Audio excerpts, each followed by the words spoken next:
Boston was wrapped in a late autumn light, the kind of soft glow that made the maple leaves shimmer like fragments of fire, before drifting lazily onto the sidewalks. In the quiet suburb where the Anderson family lived, the world seemed calm, as if time itself moved a little slower. The neighborhood was filled with brick houses and narrow porches where neighbors greeted each other over trimmed hedges and children rode bicycles until the street lamps flickered on. Amidst this ordinary charm stood the Anderson home, modest yet warm, painted in faded cream, with a red door that always seemed to open to the laughter of a boy and the smell of fresh bread cooling on the counter. Michael Anderson, once a promising athlete, had traded stadium lights for blueprints and steel beams. His days were no longer marked by the crack of a bat meeting a baseball, but by the hum of construction sites and the quiet rhythm of problem-solving. He wore his responsibilities like a well-worn glove, not glamorous but dependable. And yet, when evening came, the spirit of the ballplayer re-emerged in the backyard where he tossed practice pitches to his 6-year-old son, Ethan. Ethan, bright-eyed and restless, mirrored his father's energy. His laughter rang across the lawn as he swung a plastic bat with clumsy determination, each attempt a little closer to connection. Michael encouraged him with gentle patience, recalling the fire that had once burned in his own chest when he stood at the edge of a diamond, dreaming of professional leagues. Though fate had altered his course, Michael found a different kind of triumph here in the small victories of his son, in the sound of a ball finally meeting its target, and in the proud smile that bloomed on Ethan's young face. Inside the house, Emily Anderson watched through the kitchen window. Her hands moved with practiced grace over a bowl of flour, her apron dusted in white like the first snowfall of the season. She was a schoolteacher by profession, but at home she was the steady heartbeat that kept everything in rhythm. Where Michael carried strength, Emily carried gentleness. Where Ethan carried curiosity, she carried patience. Their lives, woven together in the hum of ordinary days, felt to her like a song not always dramatic but profoundly beautiful in its quiet harmony. The kitchen was the heart of their evenings. Dinner was rarely grand, but always comforting roasted chicken, steaming vegetables, and the occasional apple pie when Emily found an extra hour. Ethan would chatter endlessly about school, about the science experiments gone wrong or the playground games gone right. Michael listened with attentive eyes, nodding and smiling even when exhaustion pressed heavily on his shoulders. Emily watched the two of them together, her heart swelling at how father and son seemed to mirror one another, the tilt of their heads, the spark of determination in their gaze. Boston, with its bustling streets and historic soul, often felt distant from the peace of their home. Yet, Michael loved the city with a loyalty inherited from his father and grandfather. On weekends, he would take Ethan to Fenway Park, introducing him to the sacred rituals of Red Sox fandom. Ethan would grip the edge of his seat, eyes wide at the roar of the crowd, as if the stadium itself was alive. For Michael, those games were not just about baseball, they were about legacy, about passing down a love that had once defined him, and about creating memories his son would one day tell his own children. Emily, though not as enthralled by the sport, found joy in watching them together. She would sit beside them, a book in her lap, her gaze often drifting from the page to the two faces beside her. There was something deeply reassuring in the sight of Michael's arm draped protectively over Ethan's shoulder and the way their cheers erupted in unison when the Sox scored. To her, it was proof that happiness was not found in extraordinary things but in the stitching of small, tender moments. At night, the house grew quiet except for the whispers of the city beyond. Ethan would fall asleep quickly, his plastic bat leaning in the corner of his room, a dreamer's trophy.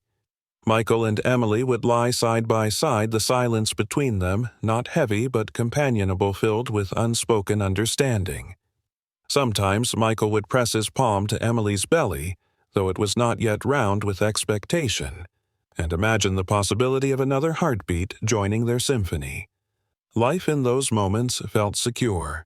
It was a kind of security that people often take for granted, the certainty that tomorrow will look much like today, that the walls of home will continue to protect, that laughter will echo down the same hallways. For the Andersons, this stability was a treasure, though none of them knew how fragile it truly was. One particular Sunday afternoon, Michael found himself watching Emily from across the yard. She was reading on the porch, her hair catching the sunlight like strands of gold. Ethan was chasing a ball with fierce determination, his small feet pounding against the grass. And Michael, leaning against the fence, felt a profound swell of gratitude. He thought of the years that had led him here, the early promise of a sports career, the injury that had stolen it, the long nights of self-doubt, and then Emily. She had been his second chance, his real victory. Narrators of life often speak of fate with reverence, and perhaps they are right.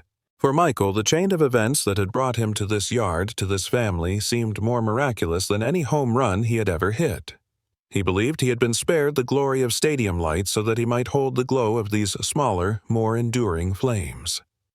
As dusk settled, fireflies began to blink across the yard, their delicate glow mirroring the stars that would soon emerge overhead. Michael gathered Ethan into his arms, carrying him inside as the boy's head rested on his shoulder. Emily closed her book, rose from the porch, and followed them in. The house lit up warmly against the darkening sky, a beacon of safety in a world that was often uncertain. And though the Andersons could not know what storms lay ahead, they carried with them the unshakable sense that together they could weather anything. Life, for now, was simple. Life, for now, was good. And if you are touched by stories like these, do not forget to subscribe for more. Every chapter, every heartbeat, every miracle deserves to be heard. The first snow had not yet fallen over Boston, but the air was heavy with its promise. Emily Anderson woke earlier than usual that morning, the house still wrapped in silence.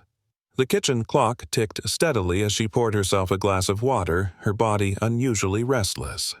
She could not explain it, an ache low in her stomach, a flutter in her chest, but she knew even before she confirmed it that her life was about to change. She did not call for Michael right away.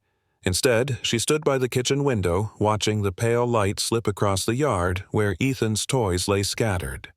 She pressed a hand against her abdomen, and a quiet smile rose to her lips. The faint certainty inside her heart bloomed into joy, fragile but undeniable. For weeks she had hoped, and now the hope was turning into something real. When Michael finally entered, his hair still damp from the shower, he found her standing barefoot on the cool tiles, her eyes brighter than the morning sun. He didn't need words, her expression told him everything. She nodded once slowly as tears began to gather at the corners of her eyes. That day, their home became filled with a new kind of silence, the silence of awe. They moved through the morning with reverence, speaking little as if any sound might break the spell.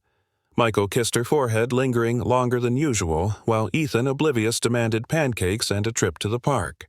They complied, but their thoughts danced elsewhere toward a future that had suddenly unfolded before them. The weeks that followed were laced with anticipation. Emily's world became softer.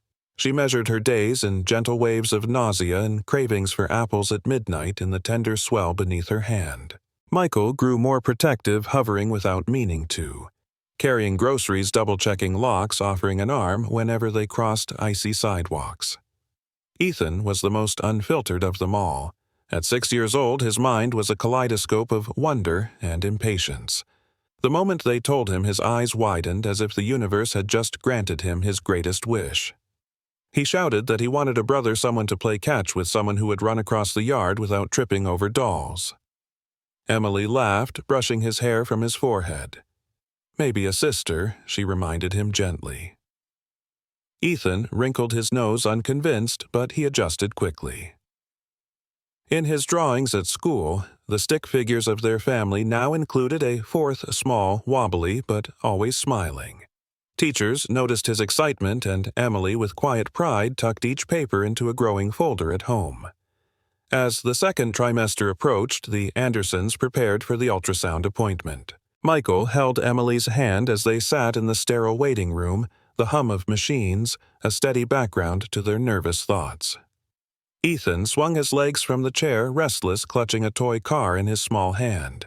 The technician was kind but efficient, sliding the cool wand across Emily's skin as the screen flickered to life. There it was, the shadow of a new heart, flickering determined. Emily closed her eyes for a moment, overwhelmed by the sound of that tiny rhythm echoing in the room. Michael squeezed her hand, the weight of it anchoring her as tears slid quietly down her cheeks. They had the chance to ask for the gender, but Emily shook her head. She wanted to hold the mystery a little longer to let it unfold like a story. Instead, the technician scribbled the result onto a folded card and slipped it into an envelope. The secret would not rest with them, but with Emily's friend Claire, who had promised to organize a small gathering, a simple celebration of life and expectation. The day of the party arrived with the smell of frosting and the hum of laughter. Friends and family gathered in their modest living room balloons, crowding the ceiling plates of sweet pastries laid across the table. Ethan raced from one corner to another, buzzing with excitement while Michael tried to steady his nerves. He had always wanted a daughter. It was not that he loved Ethan any less, but somewhere deep in his heart lived the image of a small girl with her mother's smile and his own stubborn spirit. When the moment came, Claire lifted a cake knife and signaled for silence. Everyone leaned forward as the first slice revealed the secret inside. From above, balloons fell in a rush, pink and purple soft against the ceiling light. A chorus of cheers erupted, and in the center of it stood Michael, his eyes flooding with tears.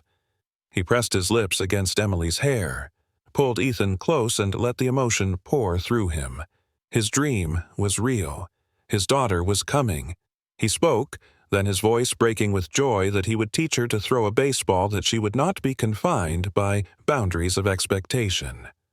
Laughter filled the room at the thought of a little girl swinging a bat in a Red Sox cap, but Michael meant every word. He envisioned her running bases, defying odds, and carrying the legacy of resilience that had shaped his own life. Emily watched him with warmth. This was the man she had chosen years ago, the boy who had once struck a ball so perfectly that it seemed to carry destiny itself into the sky. That hit had brought her into his orbit, and now it had brought them here, standing on the threshold of another miracle. The celebration stretched into the evening, the house glowing with more than just string lights and candles. It glowed with the kind of happiness that made people forget time. Michael carried Ethan upstairs when his eyes grew heavy, tucking him into bed with the promise that soon he would be a big brother. Emily lingered by the doorway, watching them both, her heart too full to speak. Later, when the guests had gone and the dishes were stacked in the sink, Michael and Emily sat together on the couch. The balloons had begun to sag, their colors dimming in the dim light, but the promise they held still floated strong. They sat in silence, holding hands, letting the reality sink in. Outside, the night was cold, the city alive with the distant sounds of traffic and laughter, but inside their world was complete. They were not just 3 anymore. They were becoming 4, and the path ahead, though unseen, was illuminated by hope. Life would not remain so simple, though they could not know it yet. Storms have a way of waiting at the edge of joy, hidden behind the horizon, preparing their arrival just when the sky looks clearest. For now, however, the Andersons allowed themselves to dream without fear. And if this story moves you, remember to subscribe, because each chapter of life carries a miracle waiting to be told. Long before the Anderson home filled with the echoes of Ethan's laughter and the dreams of another child, there was a single summer afternoon that changed the course of Michael's life. It was on that afternoon, in the heat of a college baseball practice, that love stepped onto the field and rewrote his future. Michael had been 16 when his name first appeared in local headlines. A gifted athlete with reflexes honed by countless hours under fading streetlights, he became the star player of his high school team. Scouts began to whisper his name, his swing compared to those of professionals. For a boy growing up in Boston, it felt like destiny. By the time he earned a spot on his university team, he carried not only the weight of a bat, but the weight of expectation. Every pitch he faced seemed to promise the world. Yet, even with that pressure, there were moments of pure freedom. That afternoon, the sun hung low, casting gold across the diamond. The smell of dust rose with each sprint, each slide. Michael stepped up to the plate, gripping the bat as though it was an extension of his soul. He waited for the pitch, his heart steady, his focus sharp. When the ball came, he swung with everything he had. The sound echoed a sharp, undeniable crack that sent the ball soaring high into the sky. For a second, silence fell broken only by the steady rhythm of his own breath. Then came the cheer of teammates, the rush of triumph. But Michael's eyes weren't on the ball anymore. Beyond the chain-link fence, a figure stood watching. A young woman, not one he had ever seen around campus, shielded her eyes from the sun as she looked toward the sky, then toward him. She smiled, and it was as though the world itself had shifted. That was Emily. Michael often recalled that hit as the best of his life, not for the distance it traveled, but for the path it began.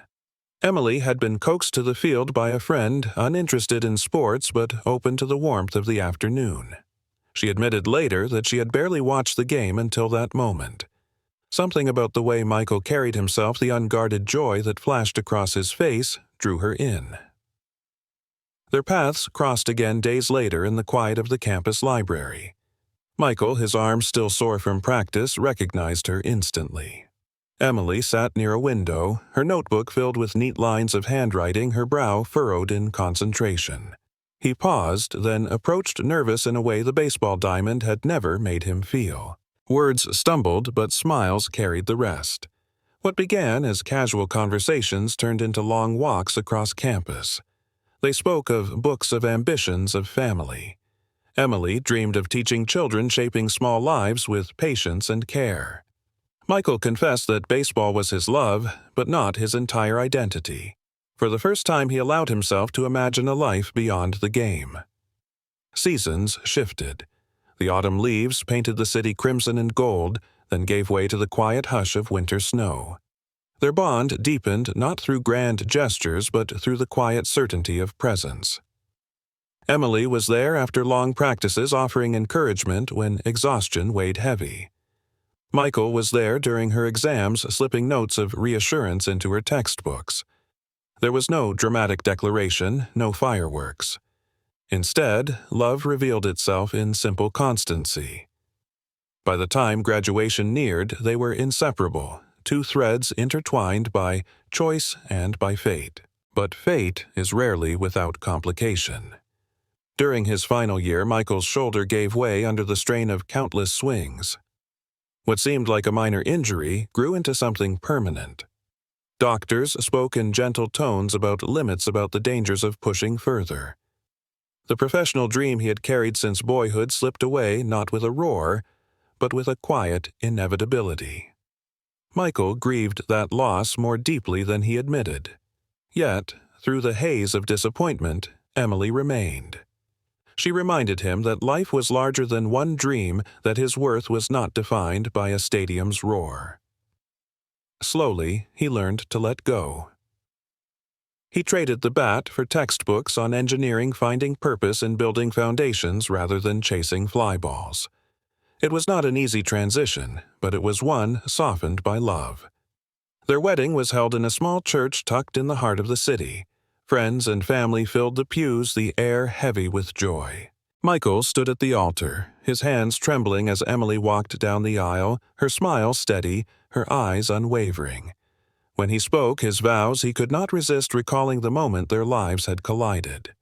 "That was the best hit of my life," he said, "because it brought me you." The guests laughed, but Emily's tears carried more than laughter. They carried years of shared strength of faith in one another. Looking back now, Michael often wondered at the strange alchemy of fate. A single swing had altered the course of his life, shifting him away from the world he thought he wanted and toward the world he truly needed. It was as if every step, every injury, every triumph had been leading him here to Emily, to Ethan, to the family they had built. Life's greatest victories, he realized, are not always cheered from stadium seats. Sometimes they are whispered in quiet kitchens and bedtime stories, in the soft laughter of a partner who never leaves. The Anderson story did not begin in crisis or in sorrow. It began in sunlight, in the rhythm of a game, in the chance crossing of two lives that would become one. And it was a reminder to anyone who listened that sometimes the most ordinary days hold the power to change everything. If stories of love and resilience inspire you, remember to subscribe. Each chapter brings us closer to the miracles waiting in everyday life. When Michael Anderson looked back on the winding path of his life, it was always his shoulder that told the story. Once it had been the engine of every powerful swing, the trusted hinge of his ambition. But the same shoulder eventually betrayed him, marking the end of his days under the bright lights of stadiums. The injury had not struck all at once. It crept in gradually like a whisper becoming a roar. At first it was soreness, then a tearing ache, and finally a verdict that no amount of grit or determination could overturn. The moment the doctors spoke, a door slammed shut. The professional leagues, the dream that had guided him since boyhood, were no longer his destination. Michael left the hospital that day not as an athlete in training, but as a young man uncertain of his future. Yet, life has a way of replacing one vision with another. Where baseball ended, Emily began. She was his anchor during that season of loss, the steady force reminding him that identity could not be stripped away by a single injury. She encouraged him to step into classrooms he might otherwise have ignored to discover a different passion in the design of structures and the building of foundations. Michael threw himself into engineering, finding solace in equations and steel beams, rising against city skylines in the quiet triumph of creating something that would stand long after he was gone. It was not the roar of a crowd, but it was enduring. It was legacy in another form. Still, baseball never left him entirely. On quiet evenings, he found himself gripping a bat just to remember the weight of it.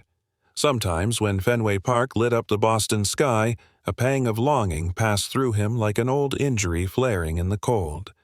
Yet, he did not regret the path he had taken. For it was on that path that Ethan was born, and with Ethan came a new purpose. Ethan became the echo of the dream Michael thought he had lost. At just 3 years old, the boy could swing a plastic bat with uncanny determination, his laughter bright against the backdrop of their backyard. Michael cherished those moments, the thud of a ball connecting the giggles of triumph. It was not about grooming a future athlete. It was about sharing something that had once defined him and now connected him to his son. Emily watched these scenes with a tenderness that words could never capture. She saw her husband not as the man who had lost a career, but as the father who had gained something greater. His joy no longer depended on stadium applause.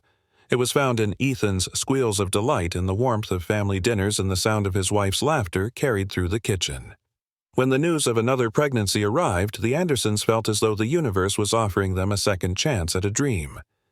Michael especially carried an unspoken hope, a daughter. He imagined the balance it would bring to their home, the softness of her presence, the joy of raising a child who might blend Emily's grace with his stubborn resilience. They began preparing almost immediately. The spare bedroom transformed slowly into something more. Michael painted the walls a gentle shade of cream, while Ethan scattered crayons across the floor, sketching imagined toys for his future sibling. Emily folded tiny clothes with care, her hands trembling slightly as if she feared breaking the fragile promise of what was to come. At night, Michael and Ethan would lie beside Emily, their ears pressed to her growing belly, listening for the faint kicks. When they felt movement, Ethan would giggle uncontrollably, as though the baby was already playing a game with him. Michael kissed Emily's forehead, then silently thanking the unseen forces that had carried him here. In those months, hope filled the air like a melody. They spoke of names, though none felt quite right. They agreed to wait until they could see her face. They dreamed of futures where Ethan taught his sister to ride a bike, where Michael took them both to ball games, where Emily sat between them, her smile the center of it all. Yet hope is always shadowed by fragility. Beneath their joy lingered the quiet awareness of how uncertain life could be. Michael especially carried this weight. Having once lost a dream so suddenly, he knew that security was never guaranteed. He cherished every moment, not as routine, but as gift. He would often pause at the threshold of Grace's soon-to-be nursery, staring at the crib assembled in the corner, the mobile of stars dangling above. He imagined holding her there, imagined the lullabies Emily would hum, imagined Ethan standing on tiptoe to peek inside. It felt so real. He could almost hear her breathing. There was beauty in those anticipations, and also a kind of ache. For to dream is to risk heartbreak, and Michael understood that. But he embraced it anyway. Better to live fully to hope deeply than to shield himself from what might never be. And so the Anderson family waited, preparing not just a room, but their hearts. In the quiet before the storm, they believed they were ready. They believed love would be enough. If you believe in stories where hope rises from loss, don't forget to subscribe, because every dream deferred can lead to another, brighter beginning. The final weeks of pregnancy often carry an air of waiting long hours stretched thin with anticipation days that pass in a haze of small preparations. For Emily Anderson, those days had been filled with ordinary joys, folding baby clothes into neat piles, rearranging the crib for the 5th time, brushing her hand along the soft cotton of blankets that would soon hold new life. Each night she went to bed with the rhythm of her daughter's movements inside her, a gentle reassurance that everything was unfolding as it should. Michael, too, felt a fragile kind of peace. Though his protective instincts sharpened with each passing day, he found comfort in routine. He balanced long hours at work with evenings spent in the nursery, tightening screws, hanging framed pictures of stars and clouds. Ethan trailed behind him, carrying toys he insisted belonged in the baby's room, his excitement barely contained. Together, the family leaned into expectation, each step forward, guided by hope. But life has a way of unsettling even the calmest waters. It was on a gray morning with winter clinging stubbornly to the edges of Boston that Emily first felt something shift. She woke with a dull ache low in her stomach, not sharp, but insistent. At first, she dismissed it as fatigue. She had grown accustomed to discomfort, sleepless nights, swollen ankles, the constant weight of her growing child. This, she told herself, was nothing unusual. Yet the sensation lingered. She moved slowly through the kitchen, pouring a cup of tea, watching the steam rise as the ache tightened. By the time Michael appeared fastening his jacket before work, she forced a smile and said nothing. She didn't want to worry him. After all, she had carried Ethan to term without complication. Surely this was no different. Throughout the day, however, the contractions returned. Subtle at first, then stronger, as though her body was whispering a message she could not yet understand. Emily sat by the nursery window, hand pressed to her belly, listening. The baby shifted inside her, restless. A strange unease took root in her chest, one she could not shake away with reason. That evening she confessed to Michael what she had felt. His expression tightened, the lines on his face deepening with concern. He tried to remain calm, to assure her it was probably nothing, but beneath his words lay a current of fear. He remembered too well how fragile dreams could be, how quickly they could collapse. Without hesitation, he suggested they visit the hospital, if only to ease their minds. The drive to Massachusetts General was quiet. Snow flurries drifted past the windshield, the city lights blurred by the falling white. Emily leaned against the seat, her breath steady but shallow, her thoughts circling in anxious loops. Michael's hand gripped the steering wheel, knuckles pale, his other hand reaching often to rest on hers. Ethan was with his grandparents that night, his laughter absent from the back seat, leaving the silence heavier than usual. Inside the hospital, the world moved with clinical precision. Nurses guided Emily into a room, monitors were attached, the steady rhythm of the baby's heartbeat filling the space like a drum. For a moment, relief washed over them both. The baby was strong, the sound steady and sure. Emily closed her eyes, letting that reassurance sink into her bones. But the contractions grew sharper under observation. What began as mild discomfort turned to waves of pain that left her breathless. Her water broke earlier than expected, spilling across the sterile sheets with a suddenness that startled even the staff. Michael stood helpless at her side, his heart pounding, the protective instincts of a father and husband clashing with the reality that he could do nothing but wait. The medical team moved quickly, their voices calm, but clipped with urgency. Terms unfamiliar to Nico filled the air, acronyms and diagnoses that felt more like riddles than explanations. He clung to the steady beat of the monitor, praying it would never falter. Yet even that sound seemed fragile now, each beep a reminder of how thin the line was between reassurance and fear. Emily, pale and exhausted, tried to hold on to calm. She remembered the stories of mothers before her, the strength they carried, the storms they endured. She told herself she was strong too. But when a sudden wave of dizziness struck, pulling her vision into darkness, she felt the ground slipping beneath her. Michael's heart lurched. He called her name, but her eyes closed, her body trembling under the weight of contractions. The room shifted instantly into crisis mode. Nurses called for doctors. Machines beeped frantically. Michael stepped back as he was guided toward the door, his mind spiraling into panic. For the first time in years, he felt the same helplessness he had known when his shoulder failed him. The same sense that his body, his choices, his very life were no longer under his control. But this time, it was not about him. It was about Emily, about the child they had longed for, about the family that hung by a thread. As the doors swung shut behind him, Michael stood in the hallway, his chest heaving, his fists clenched. He wanted to fight the walls to demand answers, to turn back time. Instead, he fell to his knees, pressing his forehead against the cool paint, whispering words that sounded more like pleas than prayers. The early signs, once brushed aside, had become undeniable.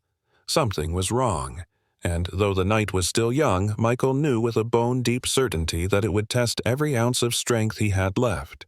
If you believe in following every heartbeat of this journey, remember to subscribe, because the story of the Andersons is only just beginning. Hospitals are places where time bends. Minutes stretch into eternities, each second punctuated by the relentless pulse of machines, the hurried steps of nurses, the low hum of voices repeating urgent instructions. For Michael Anderson, time stopped altogether the moment Emily collapsed. It began with dizziness, a pale sheen of sweat across her brow, then the sudden slackness of her body as she slumped against the bed. One instant, she was speaking softly, asking about Ethan, and the next, her eyes rolled back, her lips turning a frightening shade of blue. The monitors shrieked, filling the room with their merciless alarm. Michael's breath caught in his throat. He reached for her, but a team of nurses swept past him, their practiced urgency pushing him to the margins of the room. "Sir, please step back." The words were kind but firm, an invisible wall rising between him and the woman he loved. Emily's chest barely moved. Her pulse weakened beneath frantic fingers searching for signs of life. Michael could see her hand slipping from the edge of the bed, limp and unresponsive. He wanted to hold it to will strength back into her veins, but he was ushered toward the door, the sterile light of the corridor spilling across his face as the door closed in front of him. On the other side of the wall, chaos ruled. Doctors called out numbers and instructions, their voices layered with tension. Monitors flashed erratically. A rare diagnosis surfaced in their words: amniotic fluid embolism. It was an unpredictable storm, one that could turn the miracle of childbirth into tragedy in an instant. Fluid meant to nourish had breached the bloodstream, poisoning her lungs, stilling her heart. The team worked with precision, but even precision could not mask the gravity of the situation. Chest compressions began sharp and relentless. Medications were administered, needles pressing into fragile veins. Oxygen flooded into her lungs, yet her body resisted, her heart faltering. Meanwhile, in the hallway, Michael clung to fragments of sound that leaked through the door. He caught the cadence of urgency, the clipped tones of doctors battling against invisible odds. He pressed his palms together, but prayer would not come easily. His thoughts tangled into panic, unraveling in images of life without Emily, images he refused to accept. He remembered their first meeting on the baseball field, the vows spoken in a small church, the nights they lay awake imagining the future. He thought of Ethan's laughter, the drawings of stick-figure families with a new baby always sketched between them. This was not how the story was meant to end. A nurse passed by, glancing at him with compassion but no words. That silence was worse than anything. It spoke of uncertainty, of battles that might already be lost. Michael's fists trembled at his sides. He longed to break into the room, to demand to stand beside her, but he knew his presence could not mend what medicine itself was struggling to heal. Inside, Emily hovered in that fragile space between breath and absence. Her body trembled under compressions, her veins burned with adrenaline, her lungs strained against fluid that did not belong, and still she remained unresponsive. At 10:20 a.m., a hush fell over the room. The lead physician lowered his hands, sweat glistening on his brow. His voice was steady but heavy. "Time of death declared." The words hung like smoke in the sterile air. Michael did not hear them directly, but he felt them. A coldness swept down the corridor, an invisible weight pressing against his chest.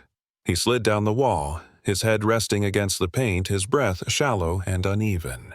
Around him, the hospital moved on indifferent, its rhythms continuing as though his world had not just shattered. But the battle was not over, not yet. While one team began to grieve the loss, another turned their focus to the unborn child. The baby's heartbeat was weakening, the monitors showing signs of distress. In the same room, where a life had just been pronounced gone, another life hung in the balance. The urgency shifted, fierce and determined. Michael remained in the hallway, unaware of the shifting tide. He pressed his forehead to his hands, whispering fragments of prayer, promises, pleas. He asked for one more chance, not for himself, but for Ethan, for the baby, for the life they had built together. He would take the pain, the fear, the endless nights of worry, if only Emily could be spared. Behind the closed door, the doctors made a swift decision, an emergency procedure to deliver the baby. Hands moved with unyielding precision, the room filling with the metallic scent of blood and the sterile tang of disinfectant. Seconds stretched. Then at last, a cry pierced the air, thin, high, fragile, yet defiant. Grace entered the world on a tide of chaos, separated from her mother's failing body, but alive. The room, heavy with grief, softened for a moment in the presence of that cry. A nurse wrapped the infant in warm blankets, holding her close as the team worked feverishly to stabilize her. Michael was still on his knees in the hallway when the sound reached him. It was faint, muffled by walls, but unmistakable. His daughter's first cry. Tears surged to his eyes as his body shook with relief and despair all at once. Emily was gone, yet Grace was here. Joy and grief collided in his chest, too large to contain. He pressed a trembling hand against his heart, whispering her name. Grace. It was both a plea and a prayer, a desperate hope that somehow one life could light the darkness left by another. The storm had only begun. If you wish to walk with the Andersons through every heartbeat of their story, don't forget to subscribe. Your presence keeps these stories alive. The first cry of a newborn is unlike any other sound in the world. It is sharp and unrefined, yet it cuts through silence with the weight of eternity. For Michael Anderson, it was the sound that shattered despair and filled the hollow of his chest with fragile hope. In the hallway of Massachusetts General, he sat slumped against the wall, his head bowed, his body trembling with exhaustion and fear. He had felt the moment when Emily's presence slipped away.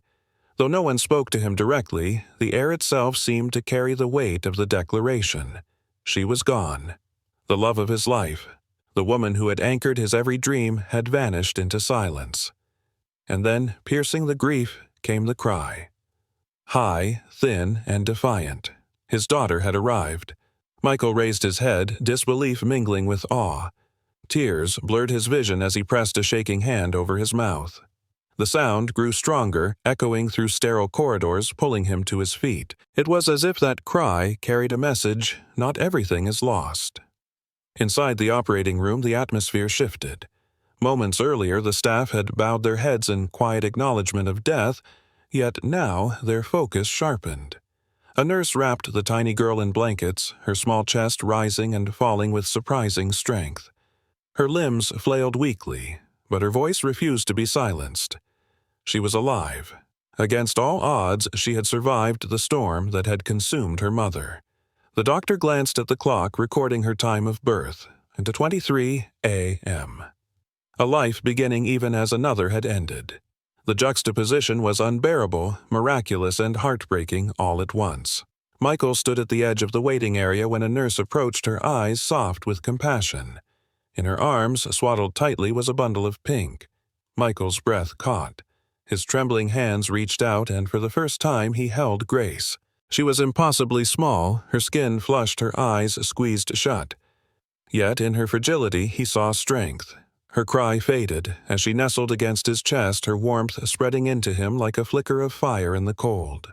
Michael pressed his lips to her forehead, whispering her name aloud for the first time. Grace. It was not a name chosen in haste, but one born from necessity. Grace for the survival she embodied. Grace for the strength she carried into the world. Grace for the miracle of life where death had already cast its shadow. He wept, then openly unashamed. His tears fell onto her blanket as laughter bubbled through his sobs, a strange mingling of joy and devastation. He had never known that love and grief could coexist so fiercely, could collide inside his chest until he felt both broken and whole in the same breath. But even as he clung to his daughter, the storm inside the operating room had not settled. Emily's body, though declared lifeless, remained connected to machines that recorded every faint possibility. One doctor, unwilling to surrender, ordered another round of compressions. Another adjusted the ventilator, whispering to the team that sometimes the heart surprises even the most experienced hands. The monitor remained flat for long seconds, an unforgiving line. Then faintly, almost imperceptibly, it flickered. A weak beat, a single defiance against finality. The doctor leaned forward, eyes sharp, commanding the team to continue. Michael was still cradling Grace when the door opened behind him. He turned, expecting another wave of condolences, but instead found a nurse breathless with urgency. Her words stumbled in a rush. "She's responding. There's a pulse." For a moment he couldn't comprehend. His mind, locked in the certainty of loss, struggled to believe that life could return once extinguished. Yet hope surged within him like lightning. His knees nearly gave way as he whispered Emily's name, clutching Grace closer. Inside the room, Emily's heart stuttered, slow and fragile, but undeniably present. Her chest rose faintly under the assistance of machines. The monitors, once silent, now offered hesitant beeps, each one a fragile promise. No one dared speak, too loudly, afraid to break the spell. The doctors worked carefully, stabilizing what little strength her body offered. Her condition remained critical, her survival far from assured, but she was no longer gone. Against all expectations, she had clawed her way back from the abyss. Michael pressed his forehead to the crown of Grace's head, his tears soaking into her blanket. He whispered again, this time with a tremor of belief, "She's coming back to us." The hallway filled with family and friends who had rushed to the hospital. They joined hands, forming a circle of quiet prayer and hope. Word spread quickly through their networks, messages flowing across social media as strangers offered support. It was as if the entire city held its breath for Emily Anderson, a mother who had died and been reborn within the span of minutes. Michael remained by the door, Grace still cradled close. He refused to leave, unwilling to miss a single update, a single flicker of life inside that room. His heart, though battered, held steady now. He believed. He had to believe. For in the span of moments he had witnessed both the depths of despair and the first glimmer of a miracle. His daughter's cry had pierced the darkness, and his wife's heart, against all odds, had answered. The night ahead would bring uncertainty, perhaps more battles than he could imagine. But for now, there was light.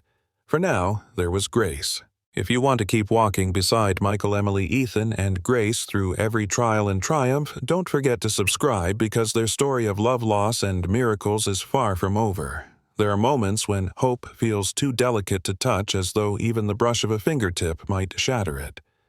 That was how Michael Anderson felt as Emily was wheeled from the operating room into the sterile corridors of the intensive care unit. He followed close behind Grace, resting in his arms, her warmth the only anchor keeping him steady in a world that felt impossibly fragile.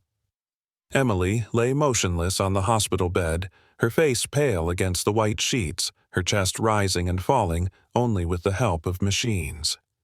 The rhythmic hiss of the ventilator filled the silence, punctuated by the hesitant blip of monitors recording each uncertain heartbeat. Her survival was no longer just in the hands of medicine. It was balanced on the thin edge of chance. Michael pressed his forehead against the glass window outside her room. He could see everything, the tubes, the wires, the hurried efficiency of nurses adjusting IVs and charts.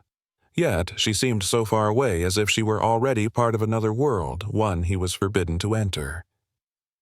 Grace whimpered softly, pulling his attention down. He held her closer, whispering her name. In that moment, Michael understood the duality of existence more clearly than ever before. In his arms was life so new it had barely begun. and before him was life so fragile it might vanish with the next breath. He had thought himself strong, had weathered disappointments and heartbreak before, but nothing had prepared him for this balancing act between miracle and loss. Family gathered in the waiting room. His parents sat in silence, his mother clutching a rosary, his father staring at the floor as though answers might be carved into the tile. Emily's brother, a surgeon from another hospital, pored over her chart with tense urgency, his lips pressed into a grim line. They all asked Michael how he was holding up, but the truth was simple: he wasn't. He was existing, moment to moment, bound together by sheer will. Doctors explained the situation with cautious words. Emily's pulse was faint, her body in shock. Her lungs struggled to function. Her blood pressure dipped dangerously low. The embolism had triggered chaos within her system, a storm that no medication could fully calm. Even if she survived the next hours, they warned she might never be the same. Michael listened, but their words washed over him like waves he could not stop. He returned again and again to her bedside, Grace nestled in his arms as though the sight of mother and child together, even separated by wires and glass, might remind Emily to fight. He spoke little, but when he did, his voice carried all the weight of his heart. He told her about Ethan waiting at his grandparents' house, not yet aware of the battle his mother was fighting. He spoke of Grace, small but strong, a living testament to their love. He whispered about the life they had imagined together, about the afternoons at Fenway Park, the quiet evenings at home, the birthdays and milestones still to come. And though Emily did not respond, he imagined she could hear him. He imagined his words slipping past the fog of sedation wrapping around her like threads pulling her back. Hours passed. The ICU hummed with its unyielding rhythm machines rising and falling like waves on an endless shore. Nurses came and went, adjusting drips, checking vitals, their faces unreadable. Each flicker of change, an extra beat on the monitor, a shift in oxygen levels, sent Michael's heart soaring or crashing. He was tethered to those screens as if his own life depended on them, yet beneath his fear lay gratitude. For she had been gone. For a brief, unbearable moment, Emily had slipped away. Now she was here, however fragile. That alone was enough to keep him standing. Grace stirred often, her cries thin and insistent, as though she sensed the heaviness of the world she had been born into. Michael soothed her with trembling hands, marveling at the strength contained in such a tiny body. He saw in her eyes the same determination that had carried Emily through their years together, the same resilience that had made him fall in love with her long ago. And so he held both his daughters, one in his arms, one tethered to machines, and refused to let despair win. As night deepened, the hospital grew quieter, but Michael's vigil remained unbroken. He sat by the glass window, Grace sleeping against his chest, his gaze fixed on Emily's still form. He thought of the vows he had spoken on their wedding day, of the promises made in joy and youth. He repeated them silently now, not to God, not to the doctors, but to Emily herself. "I will not leave you. Not now, not ever." Her chest rose once-twice, guided by the ventilator. The monitor beeped faintly, steady but uncertain. It was not enough to guarantee tomorrow, but it was enough to carry them into the next breath. And that, Michael told himself, was a miracle in its own right. If you want to continue witnessing every fragile step of this journey, don't forget to subscribe, because sometimes the smallest heartbeat can hold the greatest story. The hours that followed Grace's birth blurred into a strange twilight. For Michael Anderson, time no longer followed the rules of the clock. Instead, it revolved around the hesitant beeps of monitors, the rise and fall of ventilators, and the shifting expressions of doctors who refused to give more than cautious fragments of hope. Emily lay in the ICU like a fragile vessel caught between two tides. Machines sustained her body, but her spirit seemed suspended, hovering in a space where neither life nor death held complete claim. Michael spent the night at her side, Grace pressed to his chest, unwilling to let either of them go. The world beyond the hospital had gone still. Snow covered the streets of Boston in a muffled silence, cars buried beneath blankets of white, the city slowed by winter's hand. Yet, inside the ICU, urgency never rested. Nurses moved with quiet precision, their eyes flicking to monitors, their hands adjusting the endless drip of medications meant to steady the chaos within her. For a brief window of time, Emily's vital signs stabilized. Her pulse, though faint, held rhythm. Her oxygen levels climbed into a safer range. Michael allowed himself a whisper of relief, pressing Grace's forehead gently against the glass, imagining that mother and daughter could sense each other through that fragile barrier. But relief is fickle, and the storm was not yet finished. By dawn, Emily's numbers began to fall again. Her blood pressure dropped with alarming speed, her oxygen saturation faltered, and the monitors sang their merciless alarms once more. Michael's chest tightened as doctors rushed in, their voices clipped and urgent. He caught only fragments: internal bleeding, unstable, unexplained decline. He froze, unable to process the sudden shift. Just hours earlier they had dared to believe in progress. Now despair seeped back in heavier than before. It was Emily's brother David who finally broke the silence with hard truth. A surgeon himself, he had come as soon as the call reached him. Standing over her chart, his brow furrowed, he traced each entry with surgical precision. His voice was low but firm as he explained what the others had missed: evidence of internal bleeding. A vessel damaged during the frantic surgery had been overlooked. Slowly, quietly, it was undoing all the fragile progress she had made. Michael felt the weight of those words crush him. The image of Emily fighting so hard to return to them only to be betrayed by a wound left hidden, it was unbearable. He pressed his palm against the window, tears stinging his eyes. How much more could she endure? How much more could he? David's presence brought both clarity and urgency. He argued with the medical team, his voice rising, demanding immediate action. The room pulsed with tension as options were laid out. Standard transfusions would not be enough. Emily's body was failing too quickly. If they were to save her, they needed advanced intervention. They needed ECMO, extracorporeal membrane oxygenation, a machine that could take over the work of her failing heart and lungs, buying time for her body to heal. The decision was not simple. The risks were immense, the chances uncertain. But doing nothing meant surrender. Michael listened, numb yet resolute. He did not fully understand the science, but he understood the stakes. If there was even the smallest chance of saving her, he wanted them to take it. He kissed Grace's forehead, whispering into the silence of the waiting room, "Your mother is strong. She will not give up. We will not give up." Preparations began almost immediately. The ICU, filled with controlled chaos, nurses readying equipment, surgeons briefing one another in hushed tones. Michael stood just outside his reflection, caught in the glass. He looked at himself and barely recognized the man staring back. His face was lined with exhaustion, his eyes red, his body trembling. Yet, within that reflection, he also saw the unyielding determination of a father and a husband who refused to surrender. Emily stirred faintly under sedation, her eyelids fluttering in some restless dream. Michael pressed his hand against the glass, aching to cross the distance, aching to tell her that she was not alone. He wanted her to know about Grace, about the miracle cry that had saved them both from despair. He wanted her to fight with every fiber left in her. Grace whimpered softly in his arms, the sound pulling him back from the edge of collapse. He studied her tiny face, her lips forming shapes as if she were speaking in some language only her mother could hear. It struck him then with searing clarity that Grace was not just a child born of tragedy. She was also born of resilience. Her existence was proof that even in darkness life demanded to be lived. As the medical team wheeled Emily toward the operating theater for ECMO placement, Michael followed step for step, his daughter clutched tightly to his chest.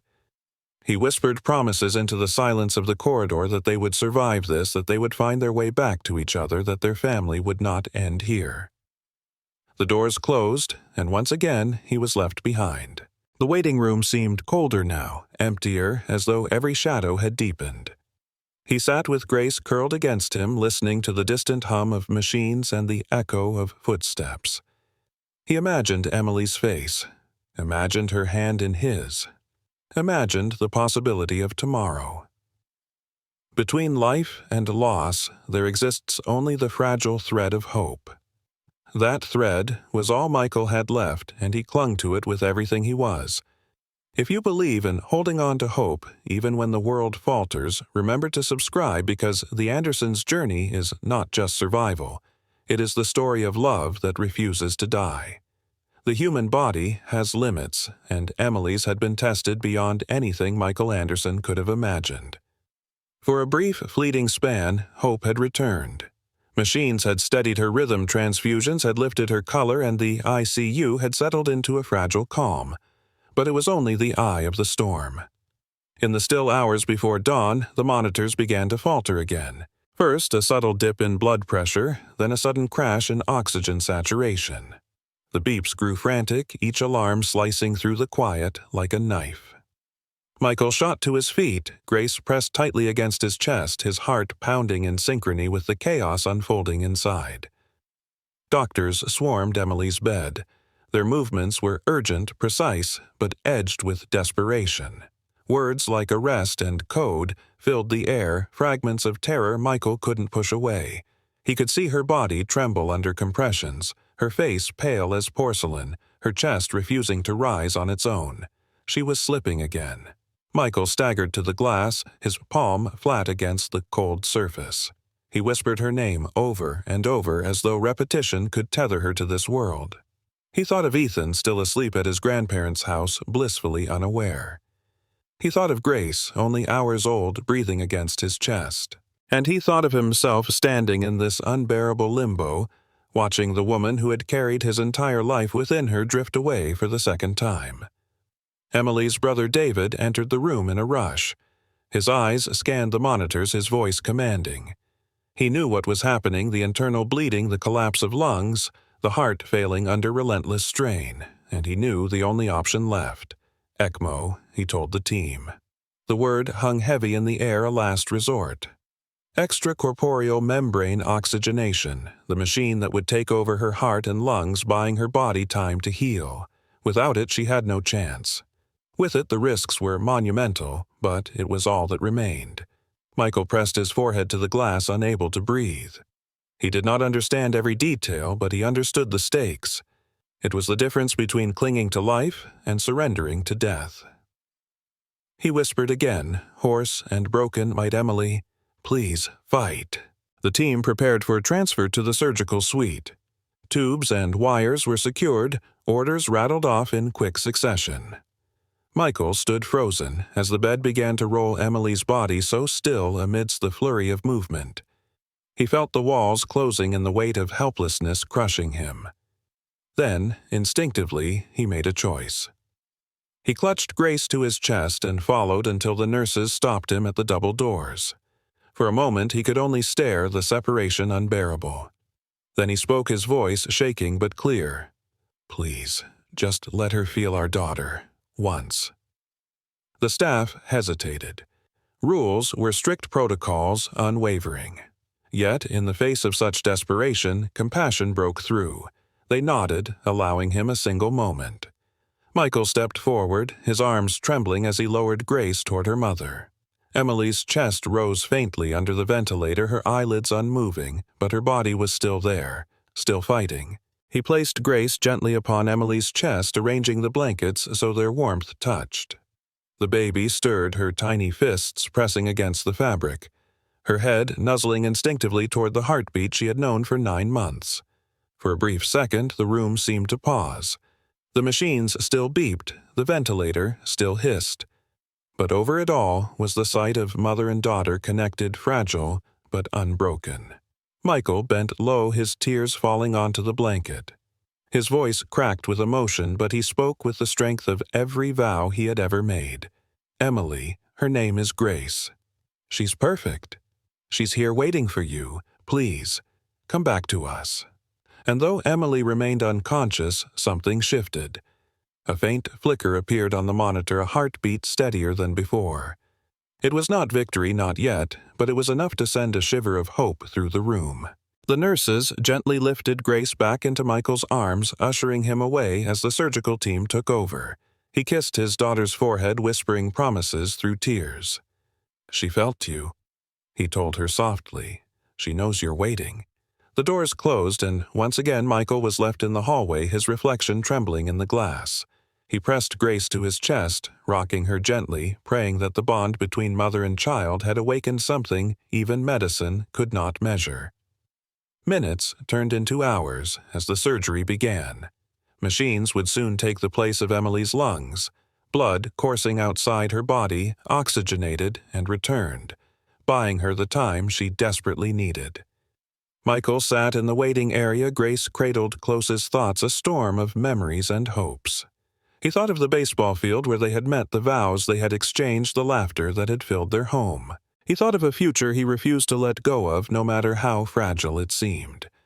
The second battle had begun, and Michael knew this one would demand more than strength. It would demand faith, patience, and a love that refused to yield. If you want to witness whether love can triumph in the face of death's shadow, don't forget to subscribe, because the Andersons' fight is not finished yet. The night bled into morning, though Michael Anderson hardly noticed the passage of hours. He sat, slumped in the waiting area, Grace curled in his arms, his gaze fixed on the closed double doors of the surgical wing. Every so often, he would glance at the clock on the wall, but its ticking felt cruel, measuring out moments he had no power to control. Inside, Emily's body was connected to the ECMO machine, her blood coursing outside her body to be cleansed and filled with oxygen before returning to her veins. The device hissed and hummed, its presence both terrifying and comforting. Terrifying because it meant her body could no longer sustain itself alone. Comforting because it gave her the one thing she needed most: time. Michael held on to that thought as though it were a rope keeping him from sinking. Time. That was what they had prayed for. Time for Emily's lungs to heal. Time for her heart to steady. Time for the wound inside her to be repaired. Hours stretched endlessly, yet at last the doors opened. A doctor approached, weary but steady. His words were measured. The procedure had been successful. Emily was stable, fragile, yes, but stable. Michael nearly collapsed under the weight of relief. He pressed Grace to his chest, whispering gratitude into her hair. When he was finally allowed into the ICU, the sight of Emily nearly broke him. She lay beneath a tangle of wires and tubes, her face pale, her chest rising gently with the help of the machine. Yet, even in her stillness, there was life.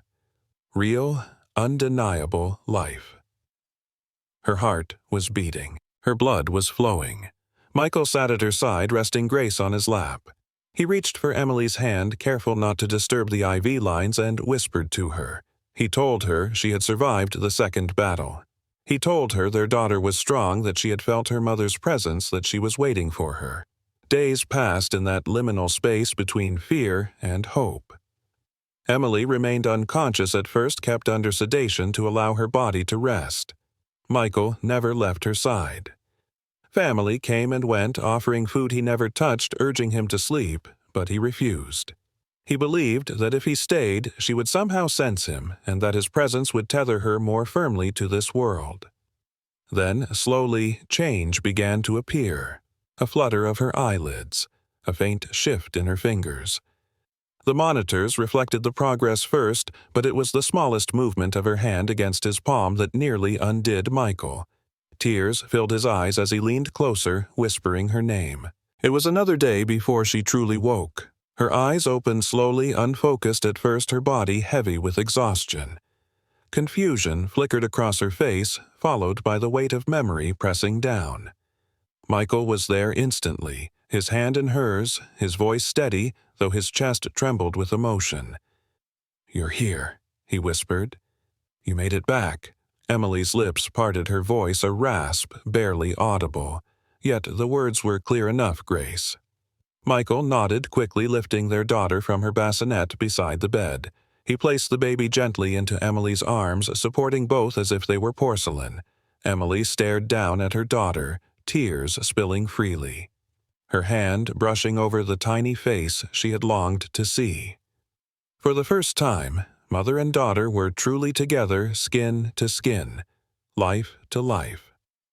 The room was silent except for the steady rhythm of machines, but to Michael it felt as though the world itself had paused in reverence. He watched as Emily's lips brushed against Grace's forehead as her tears fell onto the soft blanket as her chest rose with a breath that seemed fuller than any before.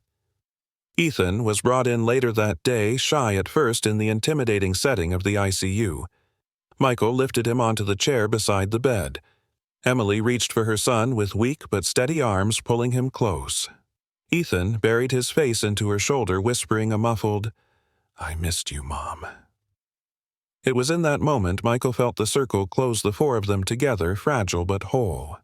He thought of the vows he had spoken years ago, of the promises whispered in despair only days earlier. Somehow, against all odds, they had been honored. Recovery would not be simple.